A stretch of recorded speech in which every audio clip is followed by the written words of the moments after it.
So I wanted to invite you to talk about all things jewellery and Cartier, but maybe the first thing to do is to introduce you, for you to introduce yourself and tell us about your background, your affinity and love of jewellery, and maybe also a little bit about your relationship with Cartier. Well, I suppose I have a trinity of names. So I'm No, Dr. No, or Nadya Ostroff, depending on where people know me from.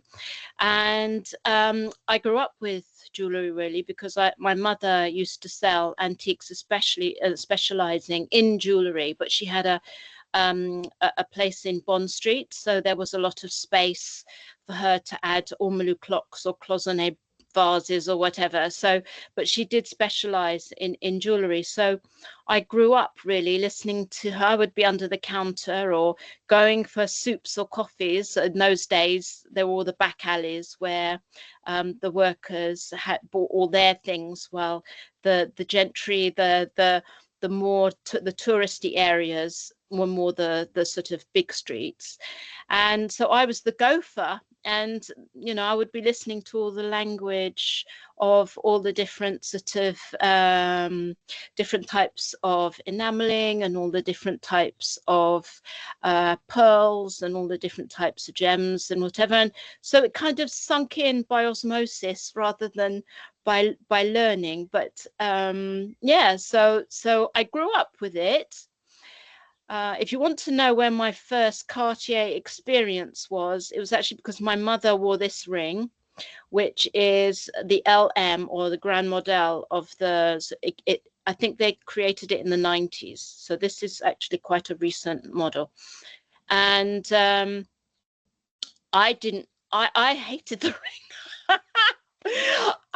I was like, why are you wearing such a boring ring when you have all these fabulous sparkly enameled Giuliano and fabulous Art Deco and retro amazing rings or antique rings.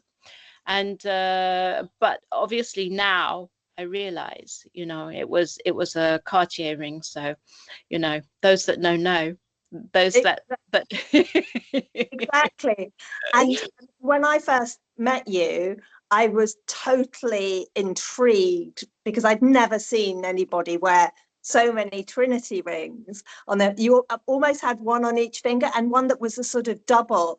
And I was like bowled over by the look and the power of that look, because it was something quite unique. And then in talking to you, I realized that your interest in the Trinity sort of goes beyond the aesthetic. It's a deeper interest in that. So I wondered if we could talk about, and we've both been spotting over this book. I've been cheating somewhat because I've just been reading this stuff about Paris in the 1920s.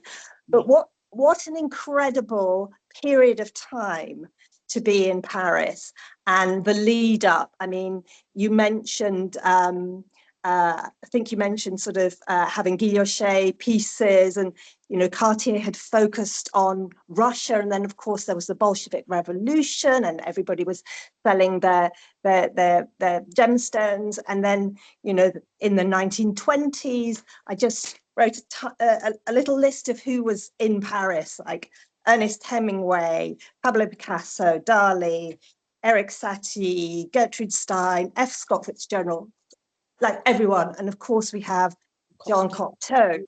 So yeah, tell me about the what Trinity means to you and why you wear the Trinity collection. So there's lots of reasons why I wear the Trinity. First of all, of course, remembering my mother with it, yeah. And but also the Russian wedding ring, which is also very strong. The three colors gold, which I've always loved. always loved, I suppose, because I could never make up my mind which color gold that I like best. So wearing all three at once is super.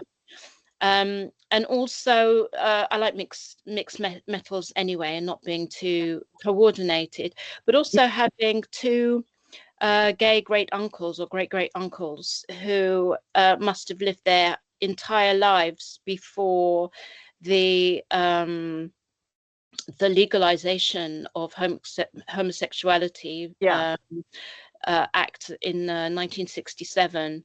One of them sent to jail, and who did hard labor for these unnatural acts, apparently. So for me, it's also a very strong connection to civil rights and you know, the repression of something that I, you know, love should be free. No, I think. And he one, so there were two. There was one straight acting who was in the merchant navy most of his life, for maybe obvious reasons if you know anything about the merchant navy during the 20th century. I can imagine. He also, and this is the even better thing, he actually ended up being an antiques dealer as well. So this wasn't any relation to my mother, this was relation to my father. And he had a very wonderful long-term relationship with his partner Trevor. So and they lived together, and I don't know whether he wore a Trinity ring or not, but they were two confirmed bachelors at a time when you had to be a confirmed bachelor and had not have a partner. So I'm very you know, very mindful of the time that we live now. And so it has family connections, but it also, I think, it reminds us of a time gone by and where we weren't so free, perhaps. And if you know the story of Jean Cocteau and his partner, and why he wore two on his pinky finger as well, I'm researching into that, so I may write about that in the near future. So I want to talk to various academics about that who also have the same interests in the same field of research. So, but it's I just love the simplicity of the Trinity.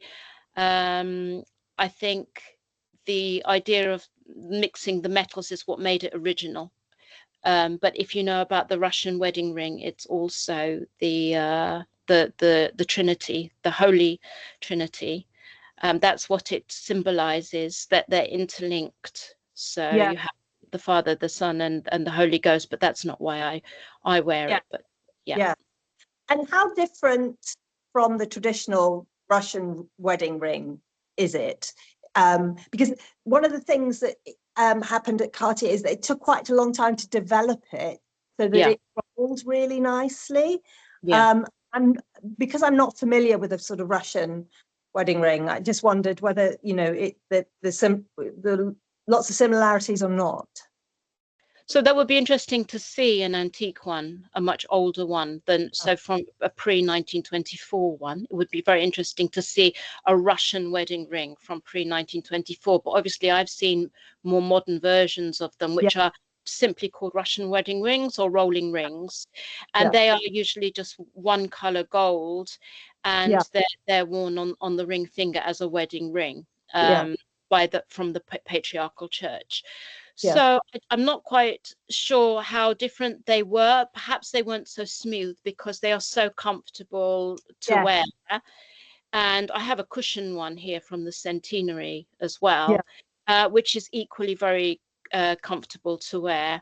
And so you hardly notice they're on your fingers. But all jewelry, as you know, is completely symbolic. Everything has a meaning, a hidden meaning. So absolutely, and I want to touch on that in a while, but I just thought I'd show So this is a very early advertisement. Hopefully the camera can pick that up, for the Cartier's new jewellery, which is the Trinity, and it's just very striking having that woman there with the two Trinity bracelets, with that simplicity. And I did a little bit of digging, because the Trinity for the time obviously was a very, very pared down piece of jewelry, and we've got to remember that Cartier were very avant-garde with the whole Art Deco look. They were basically producing Art Deco designs in about 1915, and the war happened and things were on hold, but they just picked that up straight away afterwards, and so they were in full-on Art Deco mode. So these pieces will have been very, very different to their standard fare. But what I thought was interesting was that I looked up the price of gold at that time, and then adjusted it for inflation. And so gold was $20 per troy ounce, which today would be $300 per troy ounce. The actual price of gold today is $3,000 per troy ounce. So it's 10 times or less expensive, or gold is 10 times more expensive now than it was then. I thought that was really interesting, because that takes you into a context where the Trinity is it's not a cheap piece by any means, but it is way cheaper than it is today comparatively. So it may have been a much more accessible style of jewelry by Cartier as well. I think it's still one of the entry-level pieces, the classic or the small, or the petit model. So I think it is, if you're aspiring any of the things that without pave or the stones and the simpler pieces, but they're also, I think, some of the best pieces. We have to also remember that the first white gold was not gold, it was platinum. So when you had the white and the yellow gold and the red gold or the pink gold, the white was platinum, which was very new metal then at that time, and would have probably been even more expensive, because if you think about how finely, well, obviously it was it's much stronger than gold, but if you think about how finally it used to be used, I'm sure it was even more precious. So it probably put the Trinity up a little bit. I'm not sure what the first, that if they had the bangles in the advert. So I'm not sure if they were rhodium plated yellow gold or if they were platinum as well. But it might have been that if they were made of platinum, they would have been much, much more expensive.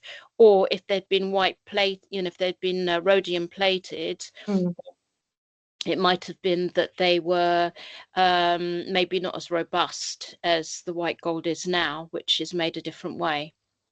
Yes, that's true. I think in the ad they actually say, and it's a fairly early ad, so they must have only used platinum for a short period of time. And I'm trying to think in my head why they would have switched. I guess the platinum has a different density, so it would have, and maybe because it's harder, scratched the gold. I'm kind of wondering why they switched, but it probably makes sense to have all gold just because you've got equal softness. I don't know. I'm going back to sort of physics and chemistry now. Yeah, that's very interesting. That would actually be something that probably only Cartier could answer. But my guess is it was more expensive, and they decided to create the same look with a less costly material at that time. Obviously, platinum has flattened off more recently because the gold prices have gone up.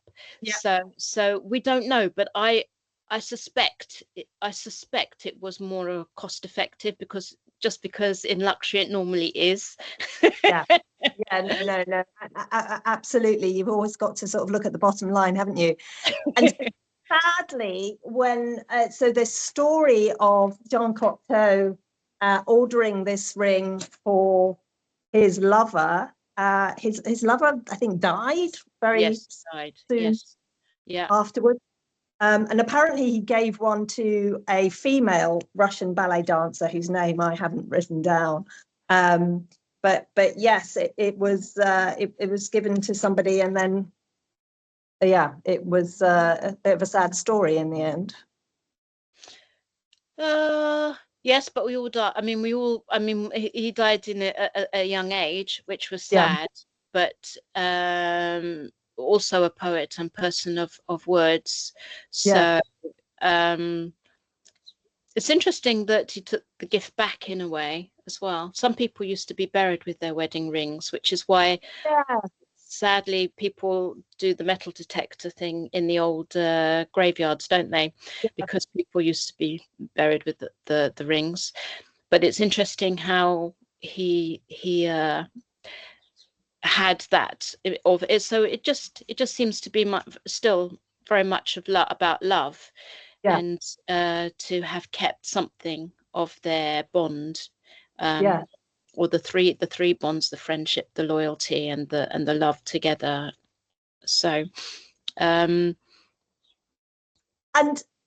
talking about that, and going into, because obviously you lecture, and you're the course leader, I think, in luxury business management at the University of Creative Arts. So bringing it back to emotion. Now, obviously we have lots of customers who buy from us, and I'm very struck by the emotional element in jewelry. And I just wanted to talk about that with you, both on a personal basis, like when you buy jewelry, what is the emotional component of buying jewelry and collecting jewelry? You've obviously mentioned your mother, but I think that's a really interesting part. We had a woman recently, for instance, who sorry to bring it back to sort of morose things, but a couple of deaths in the family, had been left a little bit of money, and really wanted something to hold on to symbolize the people who'd passed away. So yes, if we could talk a little bit about what jewelry means in terms of that sort of symbolism and emotional resonance. So for me, I think jewelry particularly has two things. First of all, it's wearable art, which Cartier reflects. And as you were saying, some of the high modern pieces are noticeably Cartier designed. So the design actually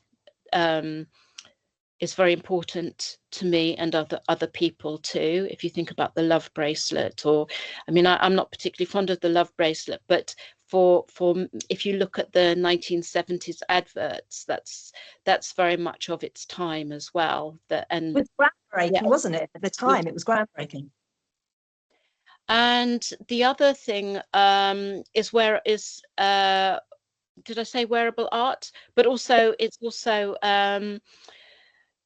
all jewelry is luxury because it's something added. We don't need jewelry. So it has to be emotional in some way. We have to either express ourselves with it, or it has to mean something like a keepsake, or mean something. And jewelry was nearly, I would say, before the 1960s, 70s, when this whole right hand thing came about as a kind of marketing thing, most jewelry was a gift, and it was there was a kind of gender divide as well. So it was mostly going one way, but men actually wore jewelry more 100 years ago than they even do now. But it was to connect with another person. So so it's almost like jewelry had two things. It was both an outward sign and an inward connection to other people. So there was always an emotional connection, in my opinion. It's only recently that we're using it much more as even fine jewelry, as fashion jewelry, as yeah, to buy and yeah, and I noticed that I know we didn't mention talking about Tiffany, but I noticed Tiffany's new campaign with a French actress whose name escapes me is all about buying for herself.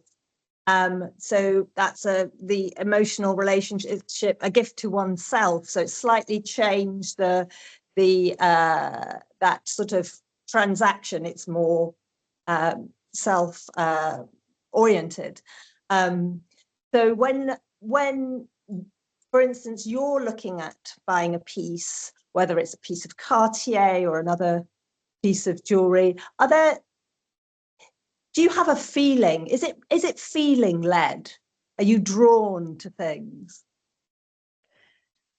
For me, there is a design aspect, Yeah, and it has to be comfortable, because yeah, I only buy things I can wear, otherwise I don't buy them.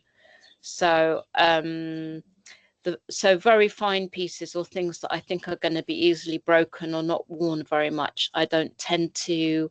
But I used to be very drawn to the Austro-Hungarian pieces, and also the Renaissance of the Renaissance, the enamel pieces, the Italian oh, pieces yeah, of the late 19th century and yeah, early 20th century, that then went to that Art Deco enameled gold mm, silver pieces. yeah.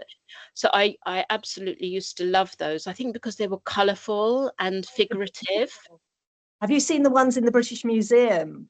Yeah, I can't remember what the collection's called, but it's the Rothschilds collection of the Renaissance and Renaissance revival pendants. They are amazing. absolutely. Um, Yeah, yeah, yeah. I would like one of those. Yeah, so that was very me in my, but nowadays I know how fragile enamel can be. And so I tend to leave those kind of things alone, and I'm gravitate now much more to sort of utility and strongly designed or design led pieces, like the Sakai collaboration with Cartier, where it looks so interesting over. It can be double, it can be a triple ring, things that are versatile, things that are interesting from different angles.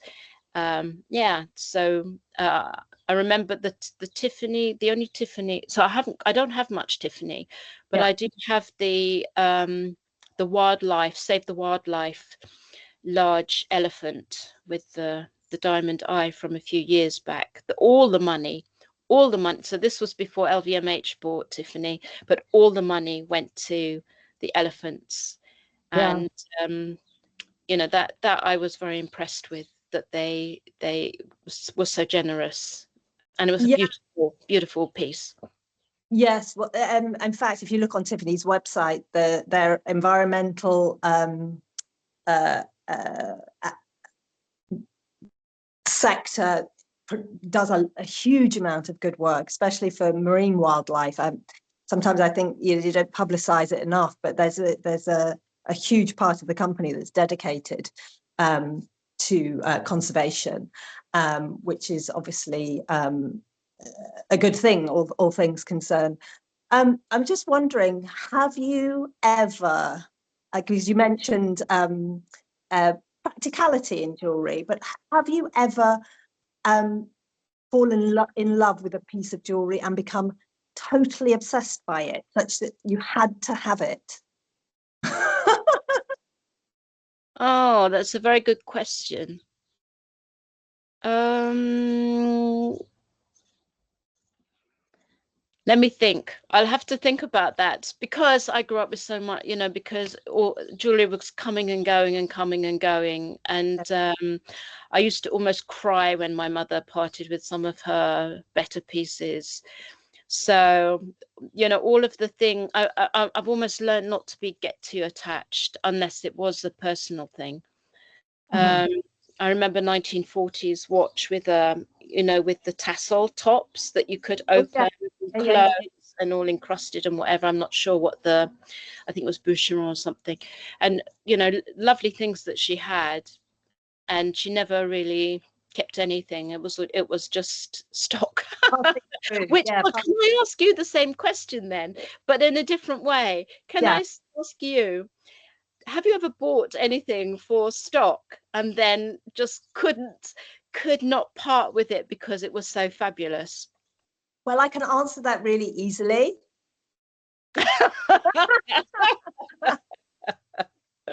There you go. Yeah, I do. You know what? I don't do it often. I mean, this is literally it. Yeah. Everything else that I wear is for sale, but this is actually not listed.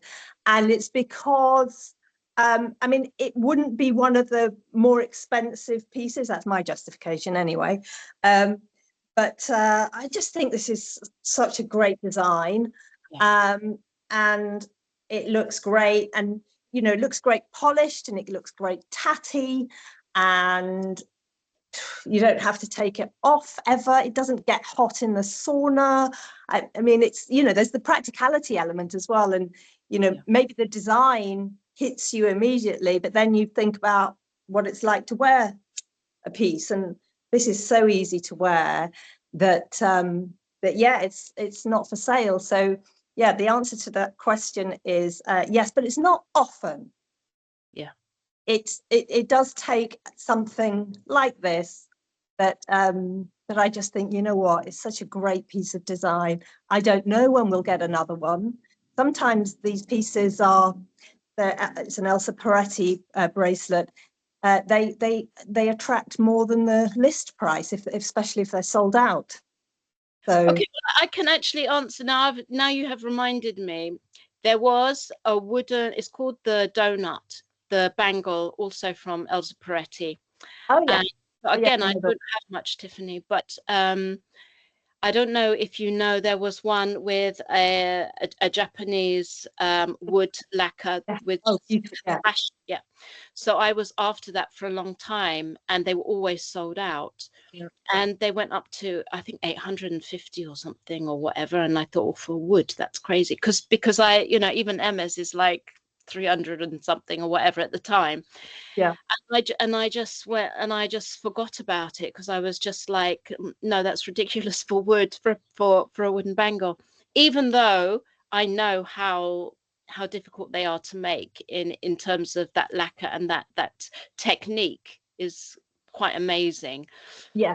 And then I found one in a pre-loved place, and they had I think they had made a mistake on the price, to be honest, but anyway, it made it much more affordable, so I bought it. I think it's at the back of me here, but you can't see it. But I do love wooden bangles quite a lot. I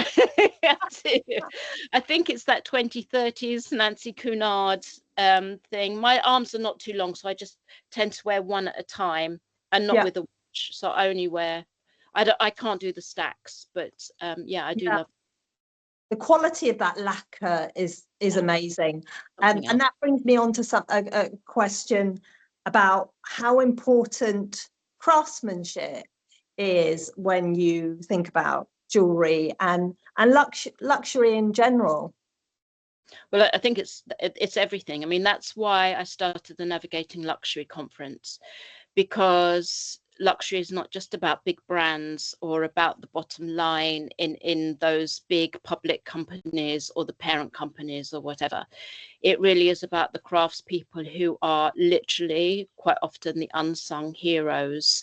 Absolutely. You know, and you know, when my mother would go to any of the repair shops in Hatton Garden, or my dad would take his, because he was a cabinet maker, to the French polisher, or you know, the tailor, you know, going to the tailor and getting things done correctly, rather than, you know, just trying to do things yourself.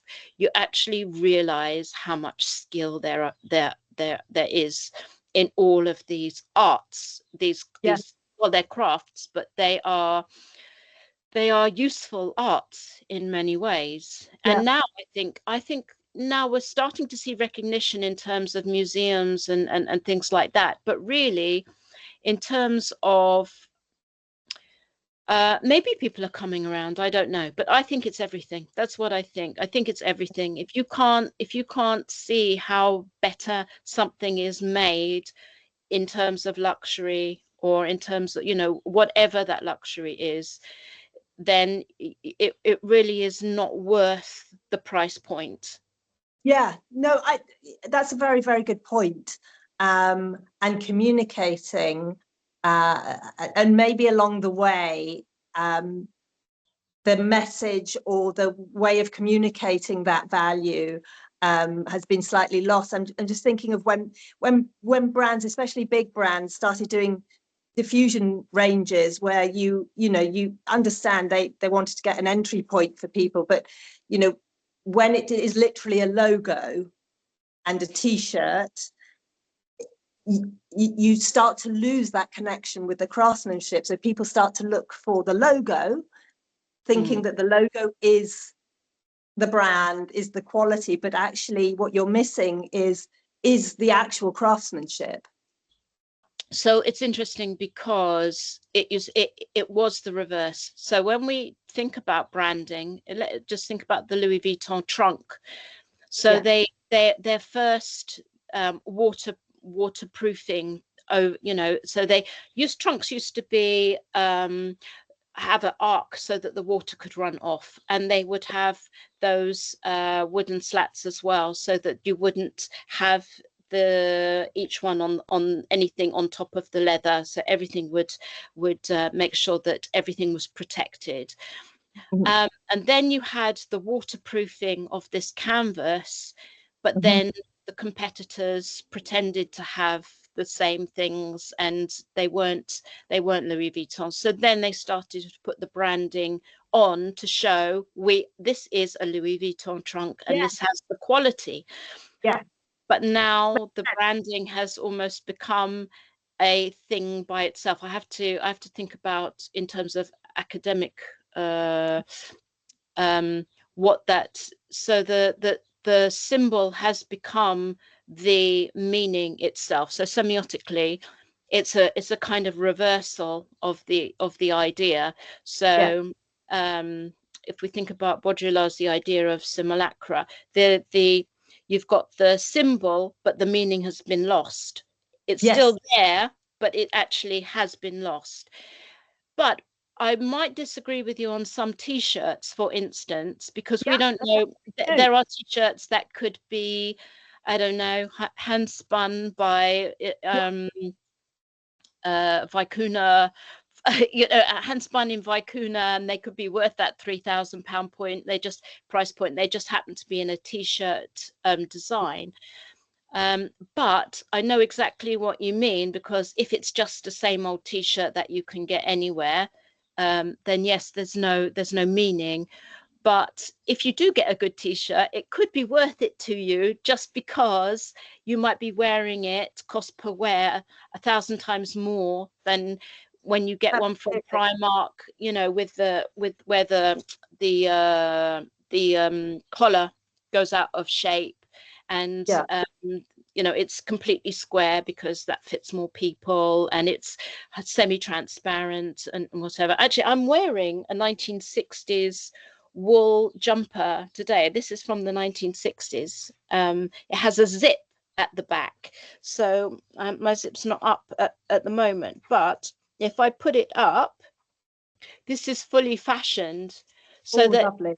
So you get this curve of the neck because you've got the zip in the back. But if I had to pull it over my head without undoing the zip, you would stretch that out, and you would lose that full fashion. And that's the kind of thought that used to go into making these things, right? Absolutely.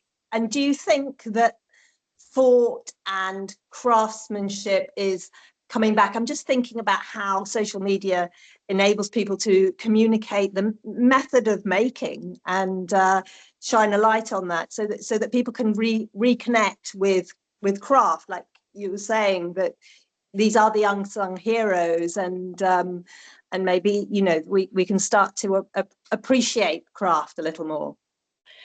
So I think people used to appreciate craft because they had to make themselves. That's what I think. Yeah. But very often, young girls and boys either took in their trousers by themselves, or they tried to do, what were those Botanic and Vogue patterns? They had easy, medium, and advanced or something. So Yeah. people tried to make these things themselves, didn't they? And the houses actually sold the patterns of the couture so that people could make themselves. Yeah. I think that's when they really appreciated how difficult these things were to make, because they had to do it themselves. But what happened was the mass production and the fast fashion, and fast fashion's been going ever faster. So even this was have been, you know, high street shop. But nowadays, the 6 collections a year, even by luxury brands and all of these things, you can't, there's no time, there's no, there, you know, it just becomes an ever faster process. So it might only be that when people stop buying and buying only second hand, that, you know, that the manufacturers will get the message in the end, or the brands will get the message and send those messages on to whoever they outsource them to or in-house to, right? Every business is different, every brand is different. Yeah. So I think it's going to take a long time, but it's up to it in a way. It's going to be, yeah, it's a push me pull you thing. It's kind of, you know, it's going to, it's like you've got to stop the cycle somewhere. But you and I mean, I don't know about you, but I grew up always looking for secondhand clothes. I was hanging out in Camden Market and Portobello and what, you know, because my mum was around then, because it never occurred to me ever to go to buy something new that I could get secondhand. And those are the rock and roll years and the Hollywood years. Everything looked better. So I don't really understand why young people like, you know. So anyway, I know, and weirdly, I watched a video just this morning, and it was Brooke Shields, and it was by the Natural Diamond Council, and she was talking about buying heirlooms, and we always think about heirlooms as, you know, something that was left to us, yeah. But she was talking about buying heirloom jewellery, as in buying vintage and antique pieces, because she was fascinated by the story of these, you know, these old pieces, and wondering about the emotions attached to the previous ownership. And I'm just conscious that I've taken up a lot of your time. We've done over an hour, so I just thought maybe we'd finish on that sort of theme of heirloom and how it relates to luxury, and maybe, you know, going forward, how you see the world of luxury going forward, and how it connects with the past. Well, so I think we just have to be careful that we just don't introduce another marketing term. So we've had vintage, pre-loved, second-hand, antique, vintage. We've had all the different names in every sort of reissue of whatever moving forward. So it could be that heirloom is something that she's been given to say. I don't know, because I'm not Brooke Shields, right? But it would be lovely to think that she was thinking about handing on pieces. And that's what's so lovely as well, that very often these pieces, especially jewellery, are, somebody else doesn't want them, so they've been, however you come by them, you can buy your own heirlooms if you weren't lucky enough to be handed a few down by your own family. So, you know, that shouldn't stop you from going out and creating heirlooms for your own family going forward, and thinking, oh, who could I leave this to in the future, especially if they're special and they're having meaning. So let's just go, you know, full circle to our, you know, our Trinity, and think about, you know, the circle. I've got a Jesse McCormack snake that's eating its own tail, and the full cycle, basically. And even if you have something that you don't like, you can always melt it down and have someone make something beautiful again using the same materials. So the most important thing is the connection with other human beings and the connection with the earth, which this is all from the earth, you know. That's the main I think that's point. I think that's a really lovely place to leave it. Because in a way, even if you're recycling and I can't remember what the term is, but when you're modifying an old piece, let's say taking out the stones and putting it into something new, it's all it's all recycling. It's all permanent in a way. It's nothing is created nor destroyed. So and that's what's quite nice. Nobody is burning. I remember the story of Burberry's maybe burning some clothing at one point, but with jewelry, nothing is destroyed, and that's one of the really nice things about it. I mean, obviously, you know, in all practicality, who is going to chuck away, as I think you said recently, a piece of gold? But in a way, you know, inherently sustainable. Exactly. I mean, that is the beauty of jewelry, in my opinion. You know, that's the wonder of working with it. But we also have to remember that was a long time with Burberry, and we do know that lots of other brands also used to burn their overstock. Sure. Yeah. The most important thing is not to produce too much overstock in the beginning. But with jewelry, yes, it doesn't matter so much because you can always melt it down and start again. But let's just also think that if everybody had melted down their antiques and their, you know, their Georgian pieces, their Victorian pieces, we wouldn't have any today. It would all look different. Absolutely. And I just want to say before we end, it's very tempting right now because gold prices are really high, and I do worry about the number of beautiful pieces that might be melted. So please, you know, don't just think about the future. Think about the heirloom or whatever you want to call it. Yeah, absolutely. Yeah. So anyway, it's been lovely talking with you, Marichelle. And you, as glad ever. Yeah, I've got a bit of Cartier silk on as well. This is a way of owning all the high jewelry without having to pay for it. That is beautiful. That is utterly beautiful. And I'm wearing, this is stock, and it's a 1940s. This is Cartier London. So very appropriate. So I've taken to wearing brooches on my collar because I think that's cooler. I think that's really, yeah, that's absolutely gorgeous. Are they rubies or rubellite, or what are they? Rubies. They are rubies. Yeah. So absolutely gorgeous. Anyway, thank you so much for inviting me today. Thank you very much, Dr. Nadya Ostroff, for joining us and talking about jewelry and other important matters. And if anybody wants to, if anybody who's in the industry or interested in luxury, then please let me know through Dr. No Style on Instagram, and I will see if I can put you on the delegates list for Navigating Luxury on the 9th of July. Perfect, and I'll be there too. Thank you very much. Yeah. Bye-bye. Bye, everybody. Thank you. Bye. Bye. Thank you.